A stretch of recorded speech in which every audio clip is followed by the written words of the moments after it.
सत श्रीकाल जी मेरे सभी भाइयों को। तो आज आपका भाई संधू बैकपैकर आपके सामने एक बार फिर से जुड़ गया है। आज जो मैं एक टॉपिक पे बात करने वाला हूं वो है पुर्तगाल को रिलेटेड। पुर्तगाल ने सभी इलीगल इमिग्रेंट्स के लिए दरवाजे बंद कर दिए हैं। आज से कोई मेरा भाई अगर पुर्तगाल के बारे में सोच रहा है, चाहे वो इंडिया से जाना चाहता है, चाहे वो क्रोएशिया से, चाहे चेक रिपब्लिक, नीदरलैंड, किसी कंट्री से भी वो पुर्तगाल के लिए जा रहा है या जाने वाला है, वो ना जाए। अब पुर्तगाल ने अपने बॉर्डर सील कर दिए हैं इलीगल इमिग्रेंट्स के लिए। अगर कोई पकड़ा गया तो वो डिपोर्ट होगा, सीधी सी बात है भाई। पार्लियामेंट में भी रूल लागू हो चुका है कि पुर्तगाल अब और बंदे नहीं लेगा, क्योंकि गवर्नमेंट को, पुर्तगाल की गवर्नमेंट को सबसे बड़ा प्रेशर था यूरोपियन यूनियन की तरफ से। यूरोपियन यूनियन एक ऐसा संघ है, ऐसा एक गठजोड़ है जो पूरे शेंगन को संभालता है।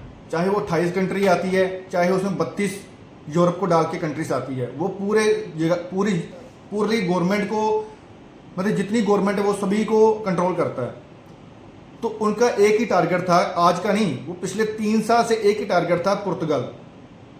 क्योंकि अगर पिछले 10 साल की बात की जाए ना, पिछले 10 साल की, ये कम से कम आंकड़ा बता रहा हूं, कम से कम 30 से 40 लाख लोग, कम से कम आंकड़ा है जो मेरे को सुनने में आया, 30 से 40 लाख लोगों ने पेपर लो करवाए हैं पुर्तगाल के। ये बहुत ही कम आंकड़ा बता रहा हूं आपको, चाहे वो मेरे को जो सुनने में आपको वही बता रहा हूं, ठीक है। 30 से 40 लाख लोग जिन्होंने पेपर लो करवाए हैं पुर्तगाल के, और पेपर लो करवा के टीआरसी कार्ड बनवाया है और पीआर की ऑप्शन भी ली है और पासवर्ड भी मिला है। तो एक नंबर में जाओ, फिर तो पता चलता है कि हाँ भी यार बंदा वर्क परमिट पे आया था तो पीआर ले ली, उसके बाद चलो टीआरसी कार्ड बन गया, पीआर ले ली, पासवर्ड बन गया। पर 2 नंबर वाले भी आके वहां पे पासवर्ड बनवा रहे हैं। तो ये यूरोपियन यूनियन ने पिछले 3 साल से वार्निंग पे चल रही थी पुर्तगाल, और चलते चलते आज जाके, चल आज की बात तो नहीं है, ये 2 दिन पहले की बात है, तो पार्लियामेंट ने अपने ये ऐलान कर दिया है कि अब के आज के बाद किसी के भी पेपर पुर्तगाल में लॉक नहीं होंगे। ये सख्त कानून लागू कर दिया है। अभी तक जो 4 लाख फाइलें हैं, 4 लाख ऐसी फाइलें हैं जो पार्लियामेंट के डिसीजन आने के बाद भी फंसी हुई है और जिन पे कोई डिसीजन नहीं लिया जा रहा। 4 लाख फाइलें, अगर मान लो एक बंदे ने 400 यूरो दिया है ना, एक बंदे ने 400 यूरो भी दिया है, तो अगर आप आंकड़े की बात करो तो 5-6 करोड़ यूरो बनता है। 5-6 करोड़ यूरो जो फॉरेनर हैं, जो बाहर से इलीगल इमिग्रेंट्स ने आके पेपर लो करवाए, उनका फंसा हुआ है वहां पे। अब उस पर भी डिसीजन आना है। आपको तो ये भी बात सुनने को आ रही है कि शेंगन, पुर्तगाल को शेंगन से बाहर किया जा रहा है, शेंगन से बाहर हो रही है पुर्तगाल। उसको शेंगन में रहने के लिए लोग इतना पैसा, 5-6 करोड़ यूरो फंसा हुआ है, लोग रिक्वेस्ट कर रहे हैं कि पुर्तगाल को शेंगन में रहने दिया जाए, पुर्तगाल को शेंगन से आउट ना किया जाए। अभी आने वाले फ्यूचर में और भी डिसीजन आएंगे पुर्तगाल को रिलेटेड। मैं इसी चैनल को लाइक, शेयर, सब्सक्राइब कर लो। इसी चैनल पे मैं आपको पुर्तगाल के रिलेटेड और भी डिसीजन बताऊंगा, क्या क्या डिसीजन आने वाले हैं, और लेटेस्ट से लेटेस्ट जो भी पुर्तगाल में बात चल रही है, चाहे वो न्यूज़ पे आ रहा है पुर्तगाल की, आपको इसी चैनल पे सुनने को मिलेगा। इसको सब्सक्राइब कर लो ताकि आपके पास ये वीडियो पहुंच सके, और अपने भाई बहनों को ये शेयर कर दो कि जो भी पुर्तगाल जाने का सपना देख रहे हैं।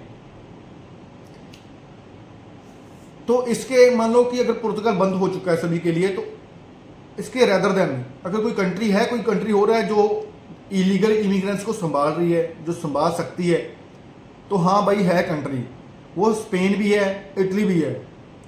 स्पेन में आप जाके पेपर लो करवा सकते हो अपने।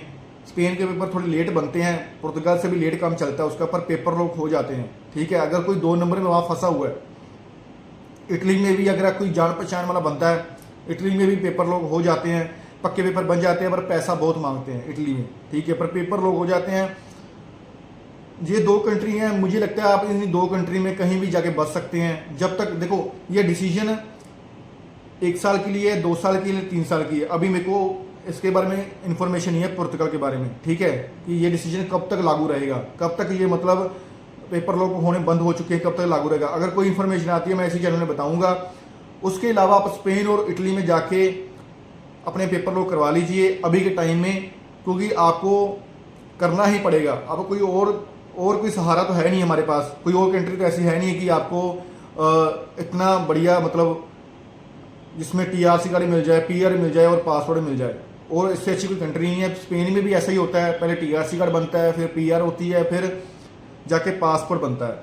इटली में भी ऐसी ही है। और दोनों का अगर टाइम ऑफ पीरियड की बात करें तो 8 से 10 साल लग जाते हैं पासपोर्ट लेने में, क्योंकि पुर्तगाल का पासपोर्ट लेने का टाइम कम था, उसका पासपोर्ट 6 साल में मिल जाता था और 7 साल में भी मिल जाता था।